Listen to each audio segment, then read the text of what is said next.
Nous nous quittons ce soir avec ces dernières informations. Nous avons tous ensemble au cours de la journée parlé de ces sujets que nous faisons ensemble une synthèse après les meetings réussis du président Tidiane Thiam à Soubré et du président Laurent Gbagbo à Bonois. En effet, le RDR, RHDP, tente par des manœuvres de confisquer le pouvoir en Côte d'Ivoire. L'opposition politique, comme vous le savez, unie en la personne du président Thiam et du président Laurent Gbagbo, donne des sueurs froides au RDR, RHDP. Ce parti, on le sait, est arrivé au pouvoir d'État en Côte d'Ivoire en instrumentalisant la violence et se maintient par la violence et la fraude. Ce parti a fait venir en Côte d'Ivoire plusieurs milliers de mercenaires, tant africains que européens, et détient dans les rangs de l'armée régulière de Côte d'Ivoire des mercenaires européens qui portent désormais la tenue officielle des forces de défense et de sécurité. À côté, ses alliés français ont déployé des centaines d'instructeurs militaires, de même que, comme vous le savez, des bases militaires qui sont prévues d'être construites dans la partie septentrionale de la Côte d'Ivoire. À cela, il faut ajouter les déclarations de certains journalistes qui sont proches de ce régime, des journalistes qui mangent au restaurant RHDP. Nous avons par exemple l'exemple d'Alafé Wakili, journaliste à la solde du régime, qui est le directeur de publication et aussi le propriétaire d'un titre qui s'appelle L'Intelligent d'Abidjan. Celui-ci déclarait au magazine Jeune Afrique, qui est détenu par le régime, par la famille présidentielle ivoirienne, détenue en grande partie. Donc, la Côte d'Ivoire est un des principaux actionnaires de Jeune Afrique. Ce dernier a déclaré que un coup d'État est possible en Côte d'Ivoire. La Côte d'Ivoire n'est pas à l'abri d'un coup d'État. C'était à l'occasion de son livre qu'il présentait, Coup d'État et Cannes. Voilà, je crois que le titre du livre est correct. Il faut se poser des questions. Que veut faire le régime Ouattara? Le régime veut-il confisquer le pouvoir en organisant un auto-coup d'État? Voici un peu une question qui aujourd'hui, en tout cas, est sur les lèvres de beaucoup d'observateurs politiques ivoiriens. Il faut aussi comprendre que le régime aux abois s'en prend à ses voisins immédiats, à savoir le Burkina Faso et le Mali. À cet égard, le capitaine Ibrahim Traoré, qui avait dénoncé la semaine dernière des ingérences ivoiriennes dans les affaires burkinabées, a été pris à partie par des membres des forces de défense et de sécurité ivoiriennes. Ce lieutenant des forces ivoiriennes, qui est un ex-milicien, qui a été maintenant reversé à l'armée régulière, s'en prenait au capitaine Ibrahim Traoré, et en tout cas dans des thèmes crus, des menaces à l'endroit du Burkina Faso et de son président.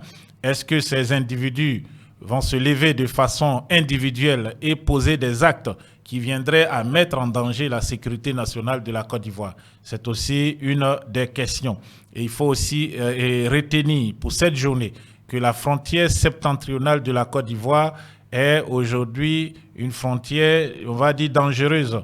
Les forces de défense et de sécurité de Côte d'Ivoire ont interpellé dans cette zone 12 présumés djihadistes, tous d'origine burkinabé, après les dénonciations du capitaine Traoré. Est-ce que cela est en lien avec les déclarations du président du Burkina Faso, ou c'est une opération antiterroriste en bonne et due forme qui a été montée par les forces de défense et de sécurité, la gendarmerie nationale de la Côte d'Ivoire?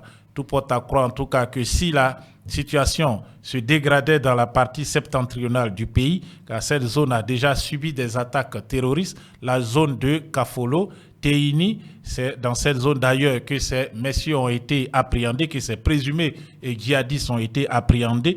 En tout cas, ce que l'on craint, c'est si la menace djihadiste, donc la situation sécuritaire venait à se dégrader dans cette partie de la Côte d'Ivoire, l'on serait peut-être amené à reporter l'élection. Le gouvernement ivoirien pourrait décider du report ou de l'annulation pure et simple de l'élection. En tout cas, nous suivons de près la situation pour vous.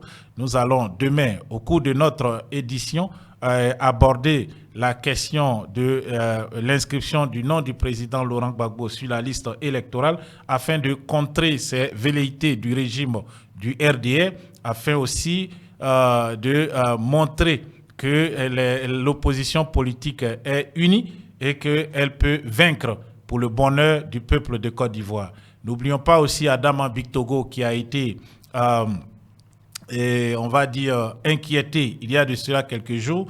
Il y a une information qui a circulé aujourd'hui pour faire la synthèse de cette journée que ce dernier aurait planqué plus de 143 milliards de dollars, soit plus de 143 milliards de francs CFA, pardon, soit plus de 300 millions de dollars dans des banques suisses, saoudiennes et singapouriennes. Et cette information vient s'ajouter à celle que nous avons eue la semaine dernière qui faisait état de la convocation devant Madame le juge qui s'occupe du pôle pénal et des délits financiers des proches d'Adama Bictogo, dont sa fille Linda Bictogo Sarr, et aussi de ses frères. Nous parlerons de la situation d'Adama Bictogo demain, des détournements massifs opérés dans la filière cacao depuis le temps de la rébellion. Nous parlerons de ce personnage qui est l'un des principaux personnages de l'État de Côte d'Ivoire. Il est le président de l'Assemblée nationale, maire de la commune de Yopougon et député d'Agboville. Adama Bictogo a eu maille à partie avec le régime dont il est un membre influent après avoir déclaré en tout cas sa volonté de succéder à Alassane Dramane Ouattara à la tête de l'État de Côte d'Ivoire. Nous reviendrons en profondeur sur les déboires d'Adama Bictogo demain, mais aussi sur ce qu'on va dire les détournements et aussi les malversations financières dans l'ensemble qui ont été constatées à son niveau. Merci de votre fidélité à Elvic. On se retrouve dans quelques heures sur votre chaîne préférée.